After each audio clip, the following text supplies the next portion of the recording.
A paz do Senhor, meu querido irmão, amigo, professor de escola bíblica dominical, pastor, alunos, sempre é uma alegria compartilhar com você uma porção da lição bíblica. E nesse momento, lição de número 12, perseverando na fé. Dia 17 de dezembro de 2017, e o nosso texto áureo, Apocalipse capítulo 3, versículo 21, que diz: ao que vencer, lhe concederei que se assente comigo no meu trono, assim como eu venci e me assentei com meu Pai no seu trono. Graças a Deus. E a nossa verdade prática? Ela diz assim: a vida cristã exige perseverança, coragem e determinação. Há uma gloriosa promessa para quem perseverar até o fim, graças a Deus. E nós temos um texto áureo muito importante. Está no livro de Apocalipse, o último livro da Bíblia, entre os versículos 14 a 22, que é a sétima carta à igreja de Laodiceia. Esse é o contexto geral do capítulo 3 de Apocalipse. O nosso comentário especificamente, ele vai falar então que o que vencer reinará com Cristo no seu trono. Não é a primeira vez que nós encontramos no livro de Apocalipse indicações dessa natureza. Por exemplo, os mártires reinarão com Cristo durante o milênio. A Bíblia é clara, diz claramente. Eu quero ler com você Apocalipse, capítulo 20,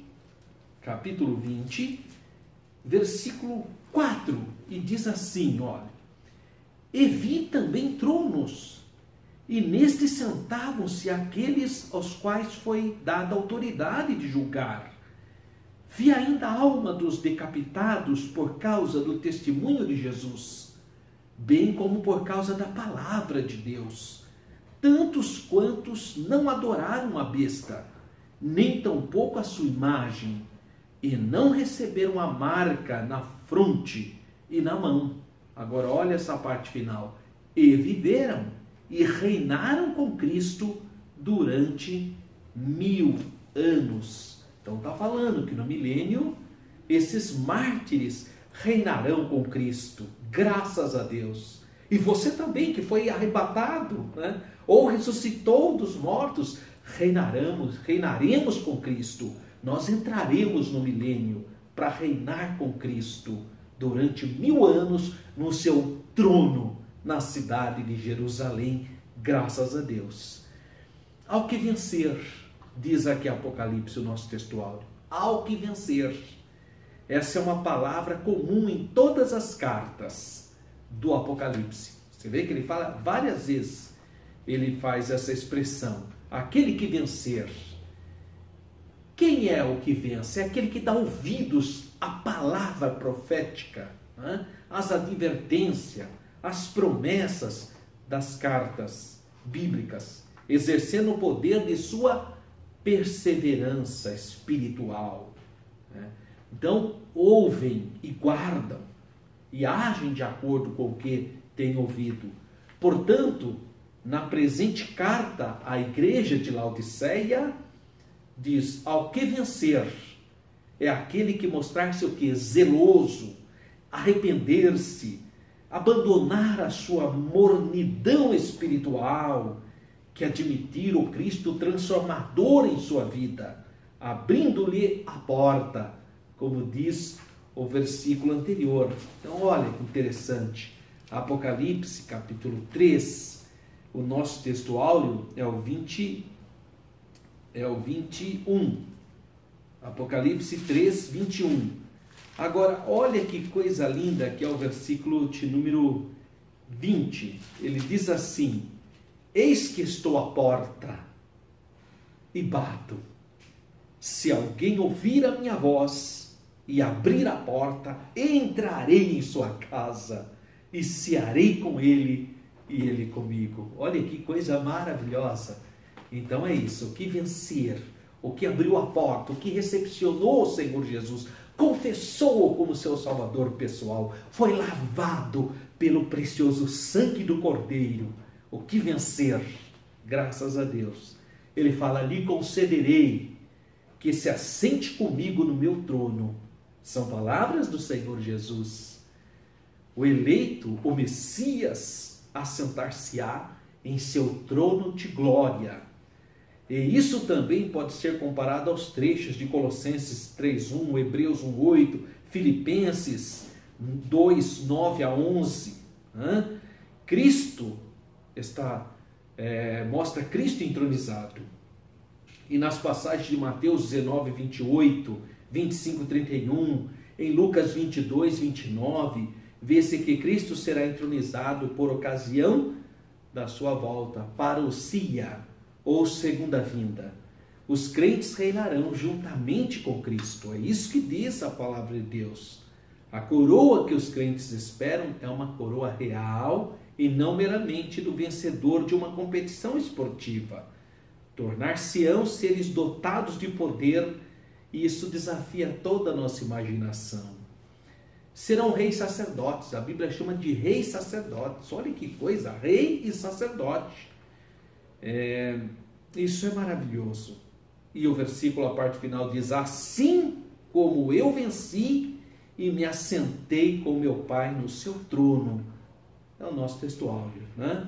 Então, o autor sagrado tem cuidado de mostrar que todo o poder e toda a autoridade régia repousa, em última análise, no Pai, em Deus Pai Todo-Poderoso, né? Portanto, encontramos aqui o ensino que a autoridade real de Cristo, por ele possuída como filho, e que a nossa será possuída na qualidade também de filhos de Deus. Os laodicenses históricos, essa igreja, cujo capítulo 13 de Apocalipse foi dirigido a essas, são 7 igrejas da Ásia, uma delas Laodiceia. Eles participavam, os laodicenses, os habitantes de Laodiceia, eles participavam do culto ao imperador, né? Que é uma adoração ao César, né? Que era uma cidade, então estava sob a autoridade do governo romano. Dessa maneira eles perderam o direito de reinar com Cristo, porque eles já estavam eles já eram partes de um reino terreno, o reino de César. Então eles não tinham direito ao reino de Cristo. Os laodicenses antigos davam seu poder ao trono do imperador. Só que o imperador continuava sozinho, não dava a mínima para eles. O Senhor Jesus é diferente. O Senhor Jesus nos fará sentar com Ele no trono dele, assim como Ele assenta no trono do Pai. Olha que coisa linda. Deixa eu te falar uma coisa aqui interessante. Nós, no Ocidente, nós não temos essa percepção. Quando se fala trono aqui para nós, a gente tem sempre um só, né? Talvez seja o imaginário que a gente tenha do Império do Brasil, né? Que só sentava o imperador num trono único. No Oriente não é assim. No Oriente é um grande trono. Senta toda a família real. É diferente a percepção do Oriente. Os orientais, então, quando fala trono nos países orientais, esses tronos são largos, bastante para neles se assentarem mais de uma pessoa, né? Toda a família real. E o trono aqui, mencionado, entretanto, apesar de ser um só, né, nesse sentido oriental, de um único trono, mas um trono grande, é onde está o Pai, o Filho, podemos dizer por inferência o Espírito Santo, e toda a família de Deus vai estar nesse trono real. Claro que aqui há um simbolismo, mas mostrando que nós vamos fazer parte desse reino, o reino do nosso Senhor. Graças a Deus. Então essas são promessas gloriosas da Bíblia, e nós cremos na Bíblia.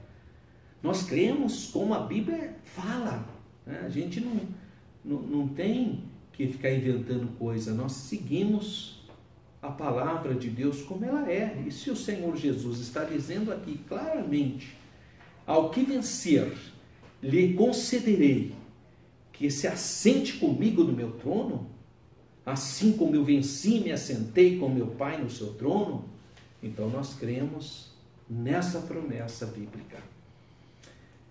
Qual o objetivo dessa lição? Lição de número 12. Mostrar que a vida cristã exige perseverança.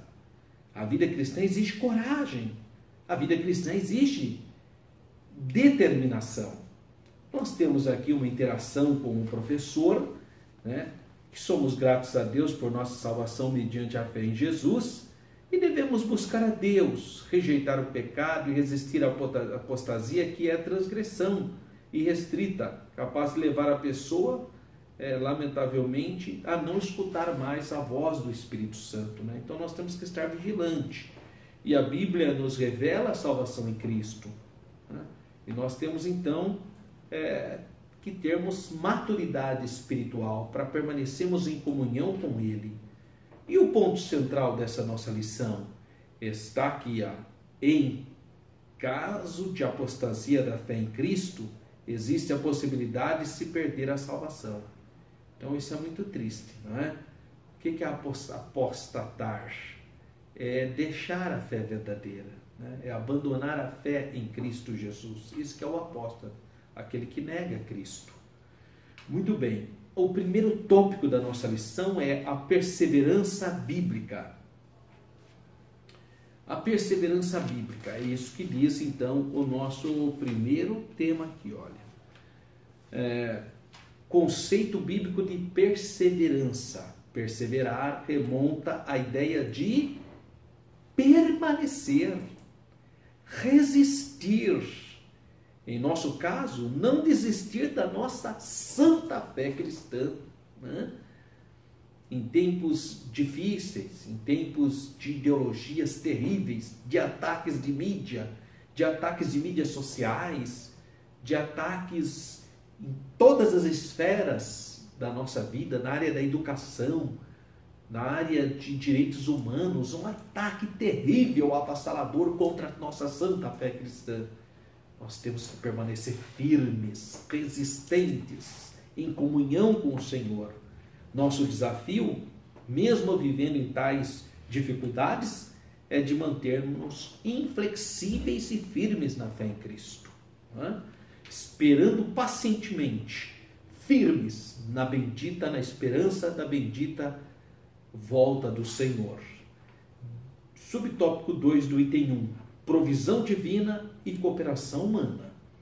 A ideia popular de que uma vez salvo, salvo para sempre, é um equívoco, porque nós cremos que a pessoa, se ela parar de buscar a presença de Deus, se ela ir para as coisas do mundo, ela vai perder a bênção da salvação. Então, cada um de nós, como cristãos, a palavra de Deus, o apóstolo Paulo nos orienta, nos exorta, aquele que está em pé, olha que não caia, né? Vigie.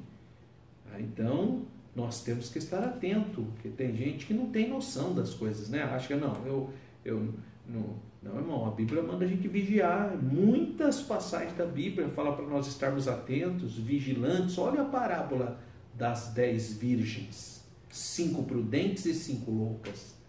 As 10 eram virgens, 10 virgens. Onde estava a diferença? 5 eram prudentes e tinham azeite, e 5 eram imprudentes, deixaram para a última hora. E os irmãos conhecem a história da parábola. Então temos que estar atento, porque a Bíblia mostra claramente a necessidade de nós sermos disciplinados, termos compromisso com Deus, termos temor de Deus, orarmos, lermos a palavra, vigiarmos e orarmos, tá? Se alimentar com a santa palavra de Deus, orar, buscar a presença de Deus, não é? Então nós temos que ter esse compromisso, porque nós temos o livre-arbítrio, né?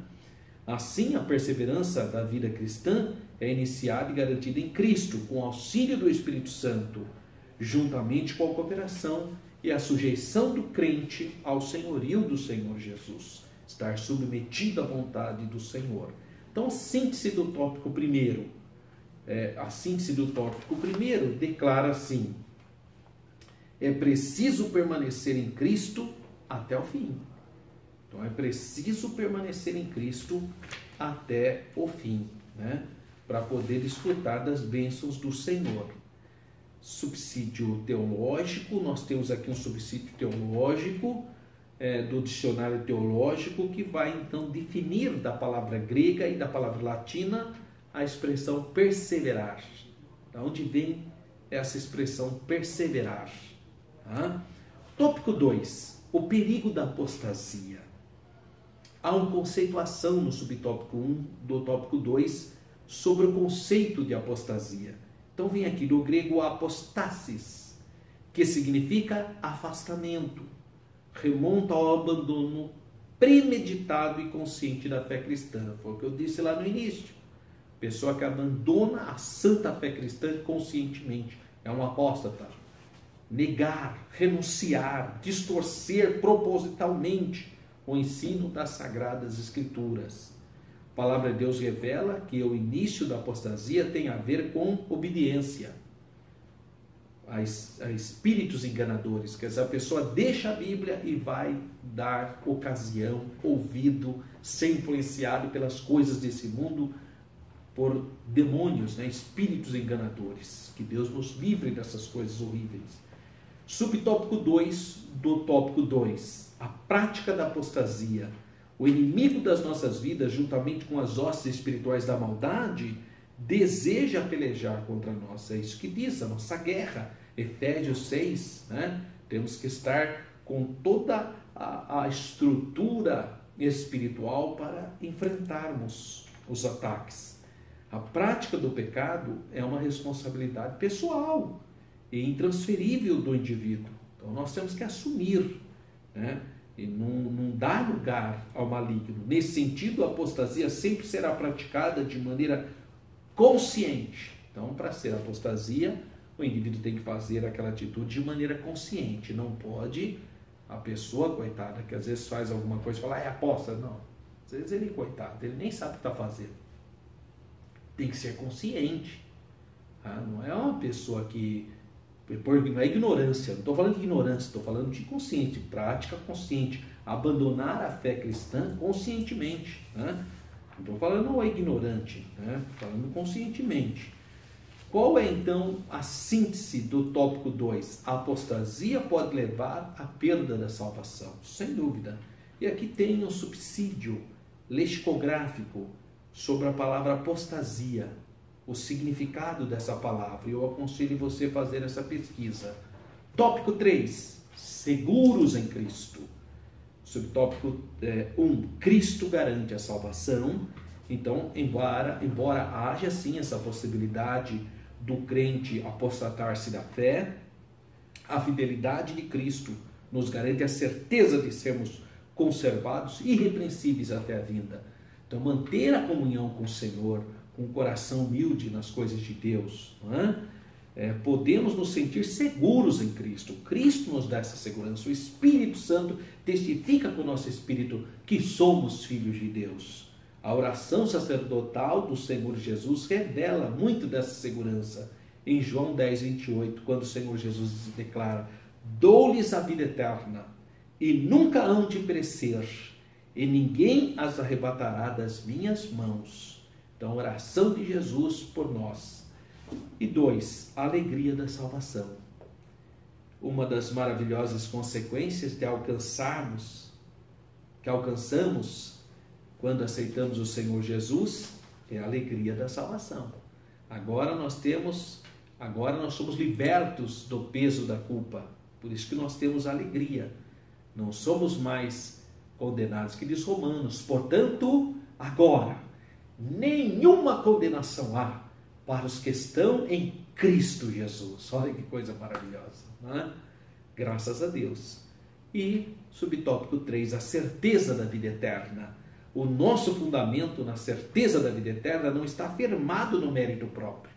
Então não está firmado na sua capacidade, mas na misericórdia de Deus, na atuação do Espírito Santo, na gratuidade da obra da graça na minha vida.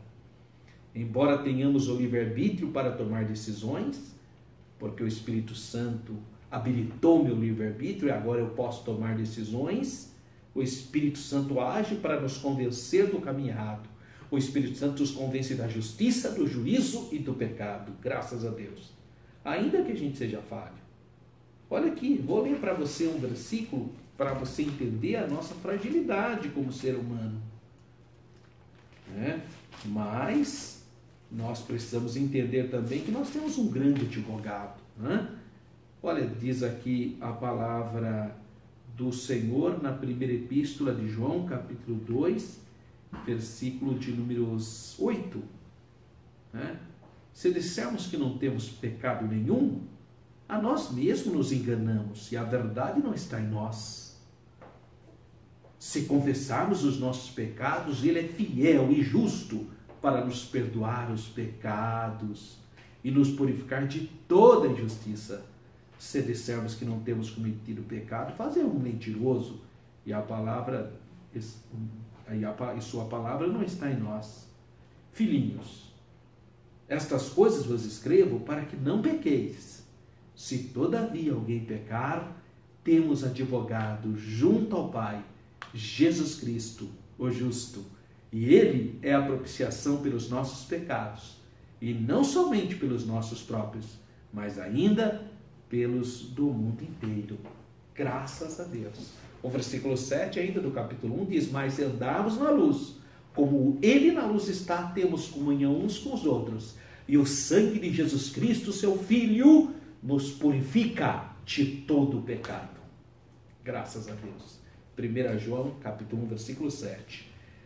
Há aqui a síntese do tópico: se permanecemos fiéis a Cristo, estaremos seguros até o fim. E há um subsídio teológico aqui do pastor Stanley Horton, de teologia sistemática, sobre Romanos capítulo 13, versículo 10. E as considerações finais: o perigo da apostasia é uma realidade, mas a certeza da vida eterna é uma dádiva tão gloriosa que suplanta esse perigo. Não há o porquê de procurar contradição quanto à revelação entre a soberania de Deus e o livre-arbítrio do homem. Não há essa necessidade, meus irmãos? Deus é poderoso para em Cristo nos guardar até o dia final, a fim de que perseveremos nele em meio às provocações da vida. 2 Timóteo, capítulo 2. 2 Timóteo, capítulo 2. É importante você ler esse versículo com seus alunos. 2 Timóteo, capítulo 1, versículo 12. Diz assim a palavra do Senhor: e por isso estou sofrendo essas coisas. Todavia não me envergonho, porque sei em quem tenho crido, e estou certo de que Ele é poderoso para guardar o meu depósito até aquele dia. Graças a Deus. Essa é a esperança que nós cristãos temos na pessoa bendita do Senhor Jesus.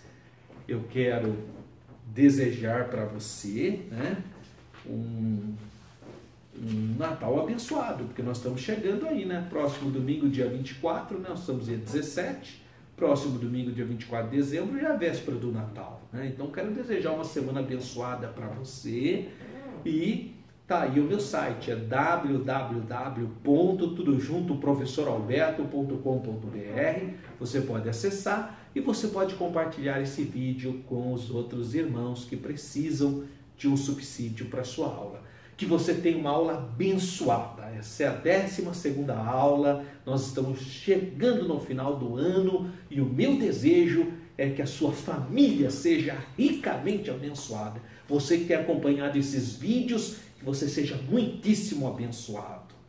Desejo para você, para toda a sua casa, um Natal abençoado. Deus continua suprindo todas as tuas necessidades. Na paz do Senhor. Amém.